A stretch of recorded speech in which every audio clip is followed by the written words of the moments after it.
Right now, your inner voice is talking. It's having this nonstop conversation with you, bombarding you with comments, judgments. And maybe you're aware of it, maybe not. But this isn't just background noise, you know. It's intimate, constant, and honestly, often incredibly judgmental. It really shapes your reality. So on this deep dive, our mission is to unpack the immense power, the often unseen power of this inner dialogue.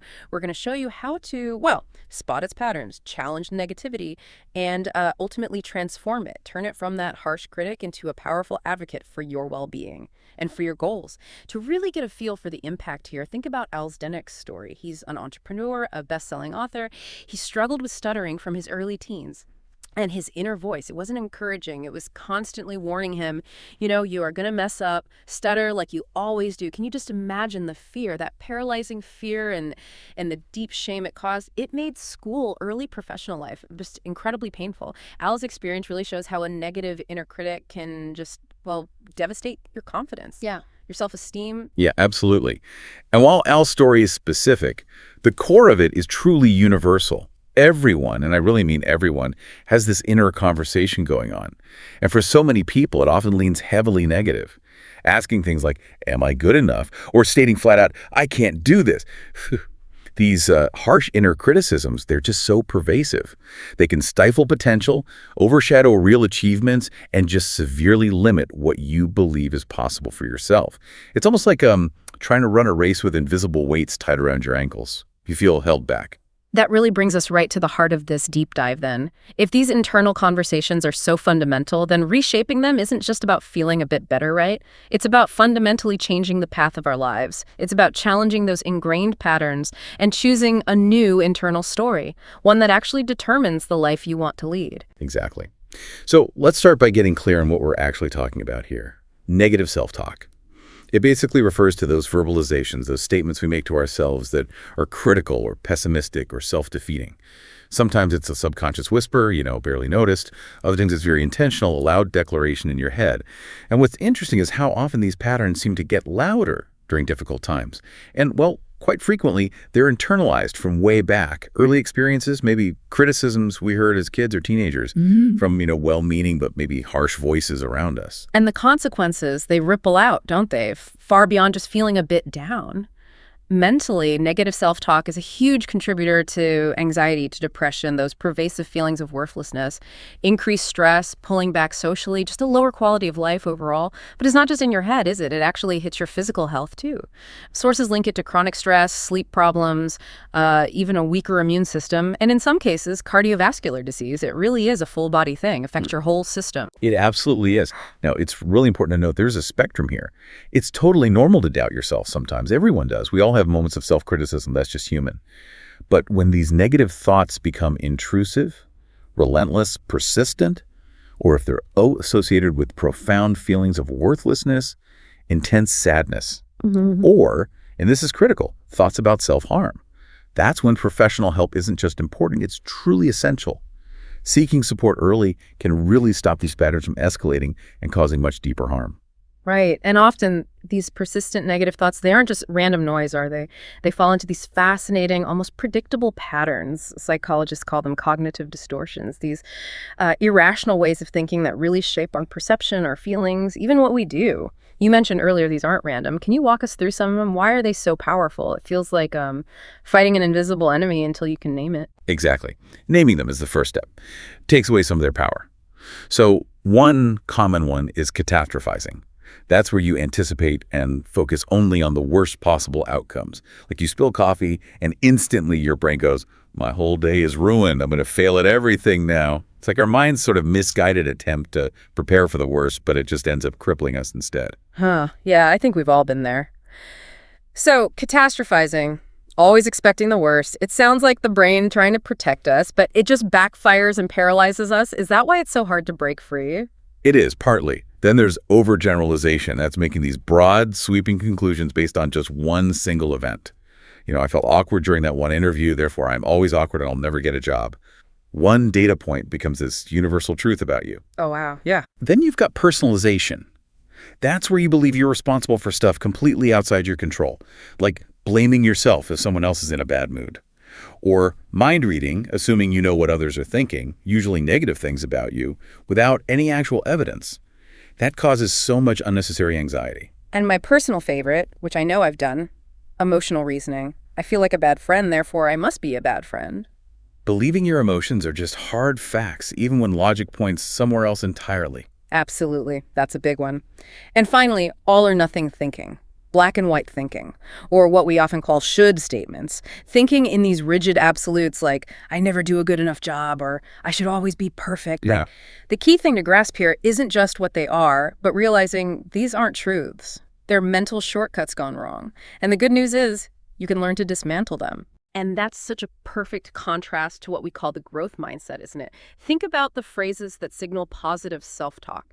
I can do hard things, I'll try my best, I won't give up. They're active, they're solution-focused, full of possibility. Compare that to the fixed mindset phrases like, I can't do this is boring, or just, I'm dumb. The language we use internally, it profoundly shapes our resilience, our ability to learn, and ultimately our ability to really thrive. Okay, we've painted a pretty clear picture of how devastating this inner critic can be and how these cognitive distortions kind of hold us hostage. But here's the crucial question, the one I know everyone listening is asking. Given how deep this feels, how do we actively change this inner voice? Where do we even begin? That's a fantastic question. And the good news, the really good news, is it's absolutely changeable. It takes work, but it's possible.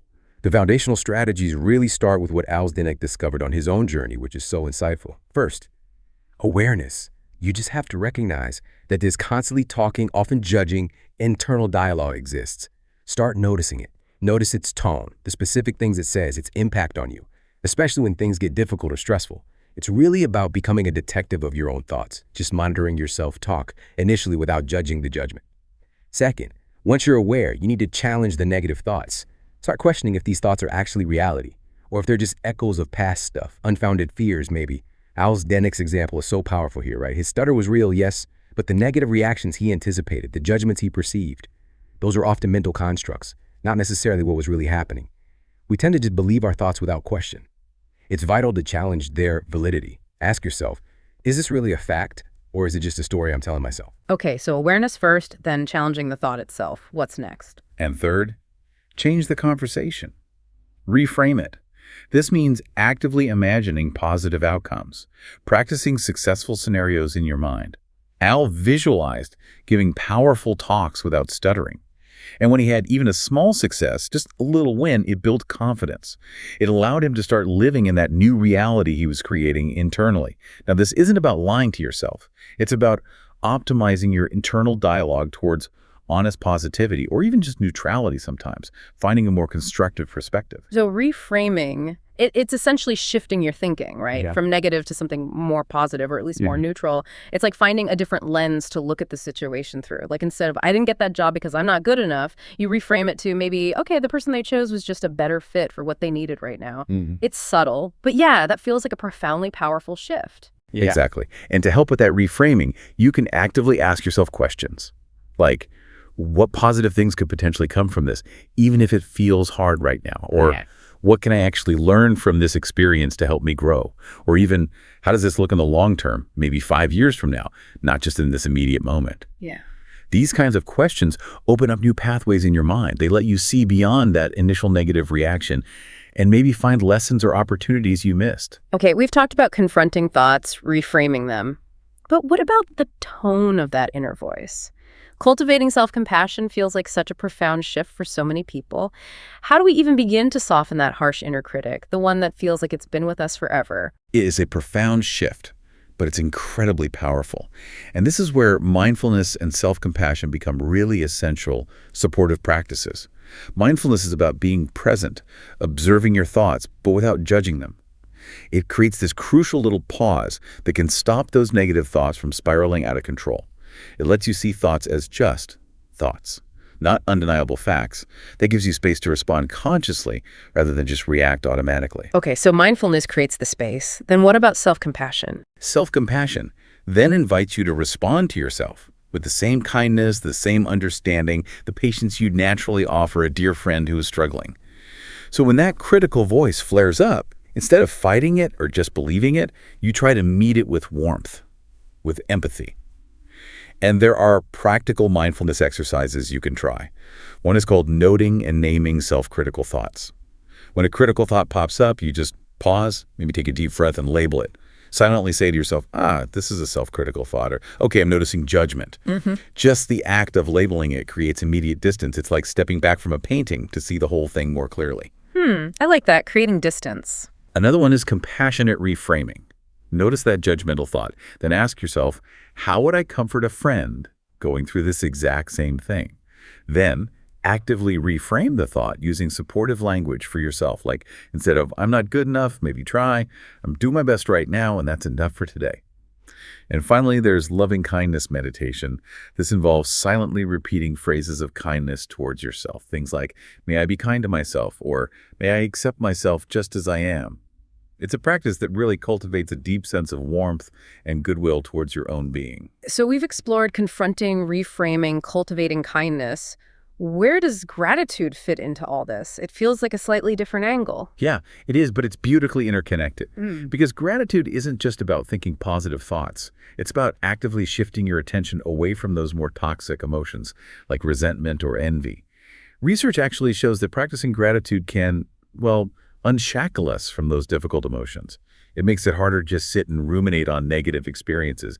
You literally have less mental bandwidth for them. That makes sense. And what's even more compelling is that the benefits of gratitude, they tend to accrue over time. It's not necessarily an instant fix, but it acts more like a positive snowball effect, building momentum gradually. A snowball effect, okay. And incredibly, it seems to have lasting effects on the brain itself. Practicing gratitude specifically trains the medial prefrontal cortex. Think of it as your brain's control tower for learning and decision-making to become more attuned to feeling and recognizing gratitude. So the more you practice it, the easier it becomes for your brain to naturally notice and appreciate positive experiences. It's like exercising a muscle. It gets stronger and more efficient. That's truly fascinating, literally wiring our brains for appreciation.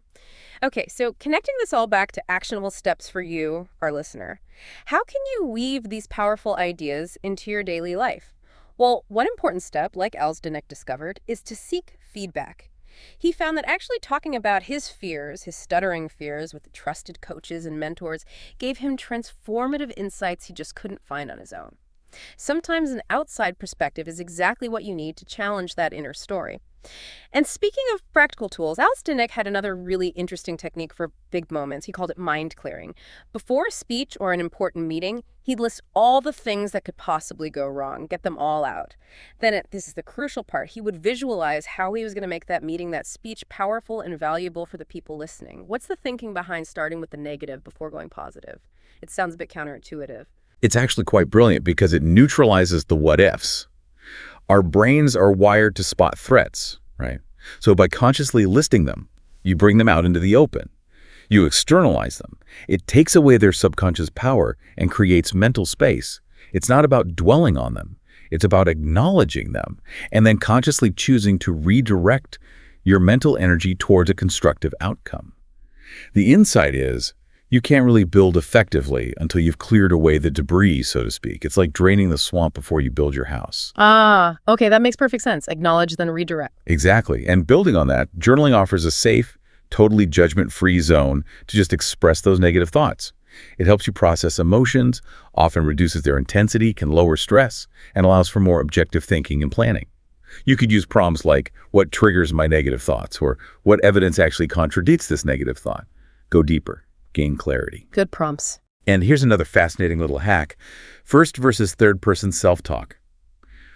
When you're really in the thick of a strong emotion, saying, what is your name feeling right now? Or why is your name so stressed? Can create just enough psychological distance.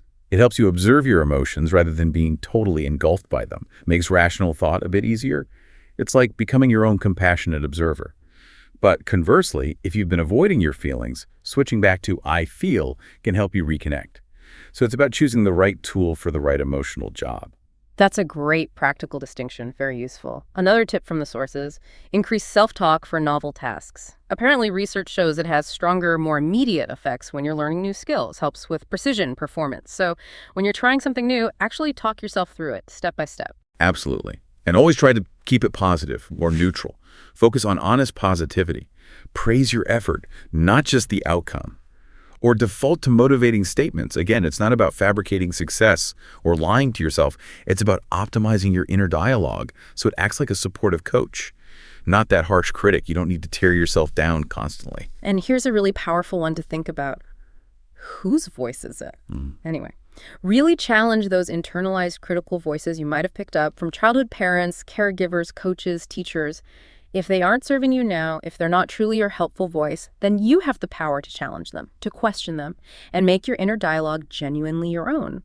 Finally, don't underestimate simple external reminders. Sticky notes, phone alerts, maybe even asking a trusted friend for a gentle nudge. These little things can help reroute you when you're feeling down or slipping back into old negative patterns. Yeah, those practical steps are key.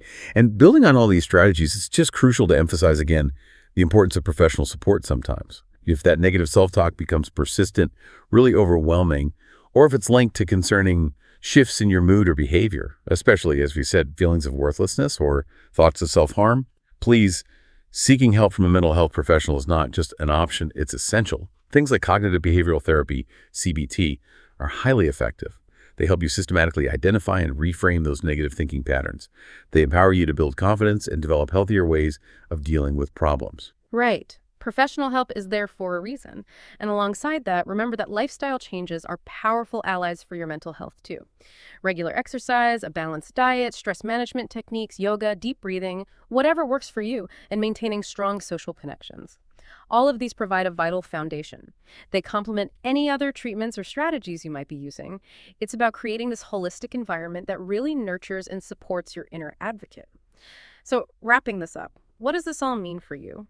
It means that while our inner conversations can often feel like our harshest critics, every single one of us possesses this incredible power to shape them, to reshape them. This isn't just wishful thinking, it's a skill, something you can cultivate, practice, and strengthen over time. And doing so can fundamentally alter how you see yourself and the world around you. Exactly. I think the key lesson, the real takeaway from this deep dive, is to try and be generous to yourself in those inner chats. Recognize your struggles, yes. Learn from them, absolutely. Yeah. But also, remember to celebrate and give yourself credit for your journey, for your accomplishments, no matter how big or small they seem. This kind of transformation, it really takes practice. It takes patience. But making that shift towards a more positive, more empowering inner dialogue, it's truly one of the most valuable investments you can make in your own well-being. After all, the best stories, the real stories, they're about the ways we contribute to others throughout our lives and how we allow them to contribute to us. Have a daily conversation about that.